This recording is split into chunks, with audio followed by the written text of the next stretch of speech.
आ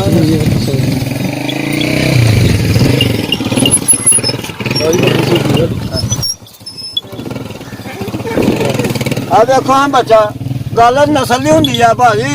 हाँ जी माशाल्लाह दोस्तों नवी बकरी होनी सूई है। बकरा चंगा है बच्चा चंगा पैंदा है छिली आ।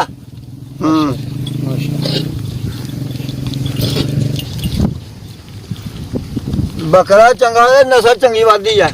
ये केड़ी नस्ल कोलों लवाई ही तुही? नागरे बकरा बकरा चंगा बकरा सही है। इंदा थान चढ़ा होना चाहिए बकरी का। ਇਹ ਦੋਸਤੋ ਵੇਖੋ ਥਣ ਚੱਡਾ ਬੱਕਰੀ ਦਾ। ਜੇ ਨਵੇਂ ਦੋਸਤ ਖਰੀਦਣਾ ਚਾਹੁੰਦੇ ਹੋਣ ਉਹ ਇਸ ਤਰੀਕੇ ਦੀਆਂ ਬੱਕਰੀਆਂ ਲੈਣ। ਇਹ ਨਸਲ ਕਿਹੜੀ ਹੈ ਬੱਕਰੀ ਦੀ ਜੀ?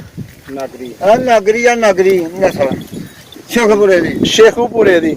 ਇਹਦੀ ਕੀਮਤ ਇਸ ਟਾਈਮ ਕਿੰਨੀ ਕੁ ਹੋਏਗੀ? ਇਹਦੀ ਕੀਮਤ ਅੱਲਾ ਹੈ ਕੋਈ 60000 रुपया। 60000 माशाल्लाह। अगर है कोई दोस्त खरीदना चाहे थोड़ी वीडियो देख के आया तुम ये सेल करना चाहते हो माशाल्लाह जी। ए दोस्तों बकरा वेखो चंगा सान बकरा जे।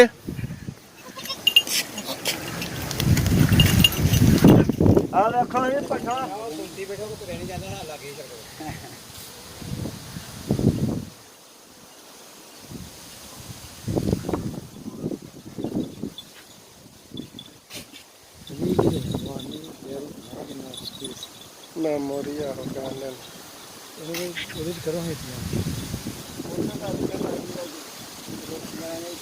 ਇੱਥੇ ਹੀ ਰਹਿਣ ਦੋ ਖਲੋਤੇ।